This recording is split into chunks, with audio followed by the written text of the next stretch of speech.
اعوذ باللہ من الشیطان الرجیم، بسم اللہ الرحمن الرحیم۔ میری محترم ماں اور پیاری بہنوں، السلام علیکم۔ آج ہم انشاءاللہ تلاوت کریں گے اپنے اگلے سبق کی، جو کہ ہے سورہ نساء کی آیت نمبر 84 یعنی 84 اور 85 جو کہ اگلے پیج پر ہے 84 یعنی 85۔ تو تلاوت کریں گے انشاءاللہ۔ اس سے پہلے چینل کو سبسکرائب کریں اور بیل کے آئیکن کو پریس کریں تاکہ اگلی ویڈیو آپ کو آسانی سے ملتی رہیں۔ تو شروع کرتے ہیں سبق۔ اعوذ باللہ من الشیطان الرجیم، بسم اللہ الرحمن الرحیم۔ فقاتل، پس لڑو۔ فا کے میننگ ہے پس، اور قاتل لڑو یعنی جہاد کرو، پس لڑو۔ فی سبیل اللہ، اللہ کی راہ میں، اللہ کی راہ میں لڑو یعنی جہاد کرو۔ لا تکلف، نہیں ہے تجھ پر تکلیف یا نہیں ہے ذمہ دار، الا مگر نفس کا، اپنی جان کا، نہیں ہے ذمہ دار مگر اپنی جان کا، تیری جان کا۔ نفس یعنی جان اور کا کے میننگ تیری، تو تیری یعنی اپنی۔ وحرد تاکید اور تاکید، وحرد المؤمنین اور تاکید کرو مومنوں کو، عسى اللہ قریب ہے یا امید ہے کہ اللہ، ان یکف یہ کہ دور کر دیں یا بند کر دیں، بأس لڑائی، بأس الذین کفروا، بأس الذین کفروا لڑائی ان لوگوں کی جو کافر ہے۔ قریب ہے اللہ یہ کہ دور کر دے یا بند کر دے لڑائی ان لوگوں کی جو کافر ہیں۔ واللہ اور اللہ، اشد سخت ہے، بأساً لڑائی میں، واشد اور سخت ہے، تنکیلا سزا دینے میں،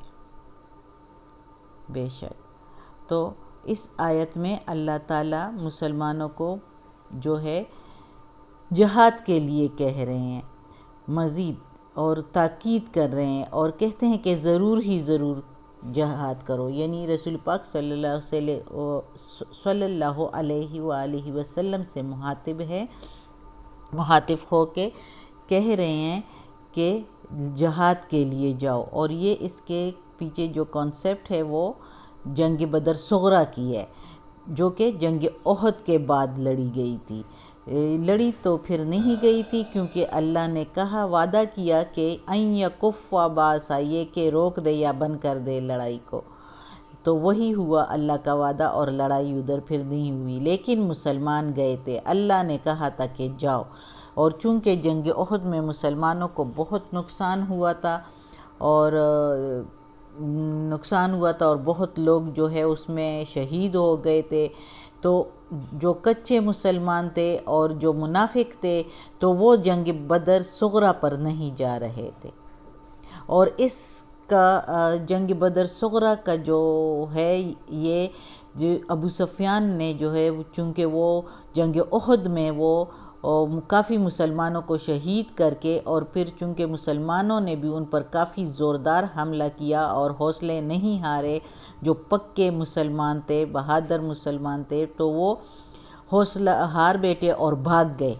جو مشرکین تھے ابو سفیان کی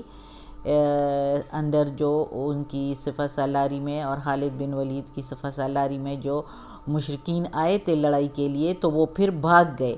جنگ احد کے میدان سے، ادھر بھاگ گئے اور چلے گئے۔ لیکن ابو سفیان نے جب آدھے راستے تک پہنچے تو اس کے دل میں آیا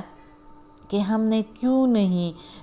ان کو ختم کیا، یعنی مسلمانوں کے بارے میں کہہ رہے تھے، وہ تو زخمی مسلمان تھے اور کافی تکلیف میں تھے، ہم ان کو اور بھی ختم کر دیتے۔ جب اس کا دل کیا کہ مڑ جاؤں تو لیکن پھر ڈر گیا، اس کے دل میں اللہ نے خوف ڈالا مسلمانوں کا، اور چونکہ مسلمانوں نے ان کا پیچھا بھی کیا کافی دور تک، تو وہ پھر حوصلہ نہیں کر سکا اور چلا گیا مکہ۔ اور پھر ادھر انہوں نے کہا کہ اگلے سال پھر میں آؤں گا، بدر کے مقام پر مسلمانوں سے لڑائی کروں گا، اور مسلمانوں کو ختم کرنے کی وہ کوشش کر رہا تھا، کہہ رہا تھا، لیکن دل میں اس کا رعب تھا، وہ صرف افواہ پھیلا رہا تھا، صرف افواہ اور رمرز جو ہے اس نے لوگوں کو، جو لوگ ادھر مدینہ آتے تھے تجارت کے غرض سے، یا کوئی قافلہ آیا کرتا تھا، تو اس میں کسی نہ کسی کو جو ہے بتا دیتا تھا کہ ادھر یہ باتیں مشہور کر دو کہ ابو سفیان جو ہے وہ جنگی ساز و سامان تیار کر رہا ہے، اور جو ہے بڑی فوج کے ساتھ، بڑے لشکر کے ساتھ وہ آئے گا، مدینہ پر حملہ کرے گا۔ اور پھر اس نے یہ بھی کہا کہ بدر کے مقام پر اگلے سال ضرور آؤں گا۔ تو اس کے لیے جب رسول پاک صلی اللہ علیہ وسلم نے کہا کہ وہ آئے گا تو اس سے پہلے ہم بھی جائیں ادھر سے، تو یعنی مدینہ سے نکلیں اور اس کا باہر ان کے مقابلے کے لیے تیار کھڑے ہو جائیں۔ تو جو کچے مسلمان تھے اور منافقین تھے، تو وہ جو ہے آنے بہانے بنا رہے تھے، ہیلے بہانے بنا رہے تھے، اور وہ جو ہے خود بھی نہیں جا رہے تھے اور دوسروں کا حوصلہ بھی پست کر رہے تھے، اور جو ہے کافی مسئلے بنا رہے تھے۔ تو اللہ تعالیٰ نے ان سے یہ آیت نازل فرمائی کہ اللہ کی راہ میں لڑو، اور رسول پاک صلی اللہ علیہ وآلہ وسلم سے کہا کہ آپ ذمہ دار نہیں ہیں ان کا، یہ اگر نہیں جاتے تو چھوڑ دو، ان کی تکلیف کا سمجھ، تکلف کے میننگ تکلیف سے بھی آتا ہے، اور وہ استطاعت سے بھی آتا ہے کہ اگر یہ نہیں جاتے تو ان کے ذمہ دار آپ نہیں ہیں۔ تو ادھر ہم میننگ ذمہ داری لیں گے کہ یہ ذمہ داری آپ کی نہیں ہے، یہ اگر جاتے ہیں تو چلے جائیں، نہیں جاتے تو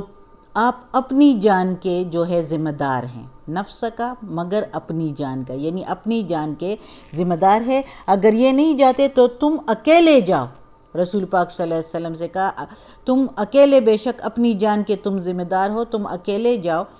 لیکن لڑائی کے لیے جاؤ، اللہ کی راہ میں جہاد کے لیے جاؤ، اور آپ مومنوں کو، مسلمانوں کو تاکید کرو کہ وہ جائیں، اور اگر وہ تاکید کے بغیر باوجود نہ جائیں تو وہ اپنی جان کے خود ذمہ دار ہیں، کیونکہ آخر میں اللہ نے کہا کہ اللہ سخت ہے لڑائی میں اور سخت ہے سزا دینے میں، کہ یعنی ان کافروں کی لڑائی کیا ہوگی اور ان کافروں کی سزا کیا ہوگی، ان کی لڑائی کی سے جو تکلیف ہوتی ہے وہ سزا وہ کیا ہوتی ہے، اس سے زیادہ اللہ کی سزا اور اس سے زیادہ سخت اللہ کی جو ہے لڑائی ہے۔ جو اللہ کی راہ میں مسلمان ہو کے اور اللہ کی راہ میں نہ جائیں، جو اللہ کا کلمہ پڑھ کے ایمان لے آئیں اور پھر بھی اللہ کی راہ میں جہاد کے لیے نہ جائیں، اللہ کے حکم کے باوجود نہ جائیں، تو پھر وہ تیار ہو جائیں اللہ سے سزا پانے کے لیے اور اللہ سے لڑائی کے لیے۔ اور اللہ سے کون لڑائی کر سکتا ہے؟ اللہ ہی نے تو سارے مخلوقات کو اور اس دنیا کو اور آخرت کو کیا ہے پیدا، سارا کچھ کیا ہے، تو کون اس کے آگے کھڑا ہو سکتا ہے؟ تو جو اس لڑائی کے آگے تحمل نہیں رکھ سکتے، ڈرتے ہیں، تو وہ پھر اللہ کے آگے کیسے کھڑے ہو سکتے ہیں؟ تو اللہ اس لیے مزید ان کو کہہ رہا ہے کہ اللہ کی لڑائی اس سے بھی سخت ہے، ان کافروں کی لڑائی سے بھی سخت ہے، اور ان سے بھی زیادہ ان کی سزا سخت ہے۔ تو تم ان کی لڑائی کے آگے ڈرتے ہو، ان کے آگے نہ ڈرو، یعنی مزید اللہ تعالیٰ ان کو حوصلہ بھی دے رہا ہے اور ان کو مزید تیش بھی دے رہا ہے کہ ان کے آگے کھڑے ہو جاؤ اور لڑائی کے لیے، جہاد کے لیے جاؤ۔ لیکن منافقین اور کچے مسلمان چونکہ ڈرتے تھے تو وہ رسول پاک صلی اللہ علیہ وسلم کے ساتھ نہیں گئے زیادہ تر، چونکہ اللہ تعالیٰ نے جب یہ آیت نازل فرمائی تو رسول پاک صلی اللہ علیہ وسلم نے کہا اب تو اگر مجھے اکیلے بھی جانا پڑا تو میں جاؤں گا، جنگ بدر صغرا پر میں جاؤں گا، اکیلے ہی کیوں نہ مجھے جانا پڑے۔ لیکن پھر 70 آدمیوں کے ہمراہ رسول پاک صلی اللہ علیہ وآلہ وسلم بدر کے مقام پر گئے اور لڑائی کے لیے تیار ہو کے، لیکن چونکہ اللہ کا وعدہ تھا، اس آیت میں دیکھیں قریب ہے یا امید ہے یہ کہ اللہ روک دے، بند کر دے لڑائی کو، تو لڑائی ہوئی نہیں۔ وہ تو انہوں نے افواہیں پھیلانے کے لیے کہا تھا اور وعدہ بھی کیا تھا احد کے جنگ کے بعد کہ میں اگلے سال بدر کے مقام پر پھر لڑائی ہماری ہوگی، اور اس وعدہ کی خلافی کی، کیونکہ اللہ نے مسلمانوں کا رعب کافروں کے دلوں میں ڈال دیا تھا، مکہ کے کافروں کے دلوں میں، جس کی وجہ سے وہ ہمت ہی نہ کر سکے کہ دوبارہ لڑائی کے لیے آتے۔ اور جو ہے اس طرح مسلمان جو ہے ادھر جب گئے تھے بدر کے مقام پر، ادھر ایک بازار لگتا تھا اور ادھر کافی خرید و فروخت کر کے تو کافی منافع کے ساتھ جو مسلمان گئے تھے وہ واپس آئے، اور منافقین ان کو دیکھ کر پھر خوب پچھتائے،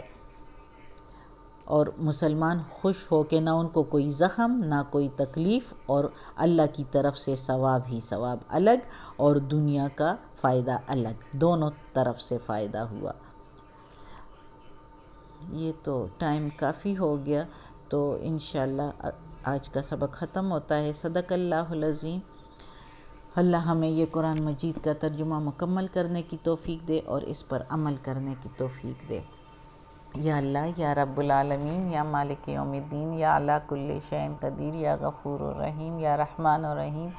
یا علی کل شیء قدیر، یا اللہ، یا پروردگار،